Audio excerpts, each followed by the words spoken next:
Sahabat setia Gewor yang dikasihi Tuhan, Shalom, salam sehat untuk kita semua. Hari ini adalah Kamis 15 Februari 2024. Kita kembali akan meresapkan dan merenungkan firman Tuhan yang diambil dari Injil Lukas 9 ayat 22 sampai dengan 25. Mari kita siapkan hati kita.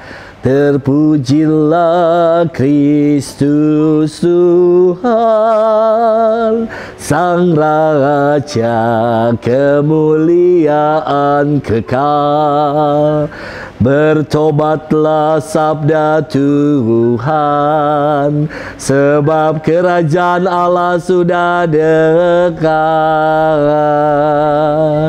Terpujilah Kristus Tuhan, Sang Raja kemuliaan kekal. Tuhan bersamamu dan bersama rohmu. Inilah Injil suci menurut Lukas. Dimuliakanlah Tuhan.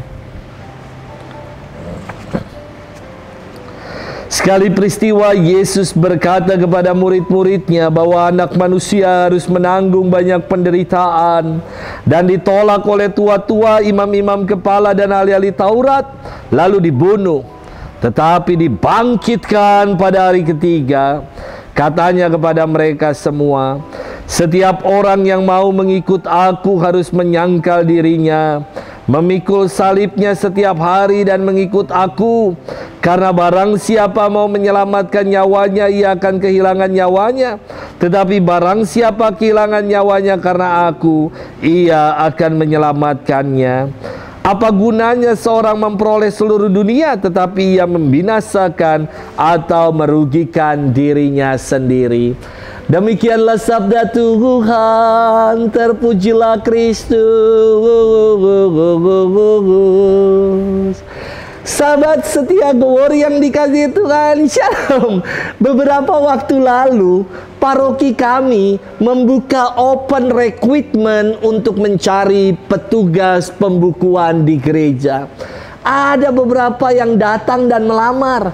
Maka serangkaian tes, seleksi, dan wawancara dibuat hingga diputuskan siapa yang lulus seleksi dan yang sesuai dengan kriteria yang gereja butuhkan. Sahabat setia Gewor yang dikasihi Tuhan, firman hari ini berkisah tentang kedatangan anak manusia atau Mesias yang akan mengalami penolakan, harus menanggung penderitaan, dan akan dibunuh, namun bangkit pada hari yang ketiga. Itu semua dilakukan Yesus sebagai ungkapan bahwa ia sungguh mencintai, mengasihi, dan peduli dengan kita. Kasih Yesus bukan sekedar pura-pura atau fake, melainkan pure, sungguh murni dan altruis. Yesus bahkan mengasihi kita dengan memberikan nyawanya sendiri sebagai tebusan bagi dosa-dosa kita. Lebih lanjut, Yesus mengajak kita untuk mengikutinya dengan kriteria ini, menyangkal diri, memikul salib dan mengikutinya. Menyangkal diri adalah sikap yang tidak mementingkan diri, tidak menjadikan diri sendiri sebagai pusat, dan tidak mencari kesenangan, kenikmatan, dan kehormatan. Menyangkal diri juga berarti meninggalkan segala karakter buruk, tabiat untuk berbuat dosa, dan kita mau mengarahkan hidup sepenuhnya pada Allah. Memikul salib artinya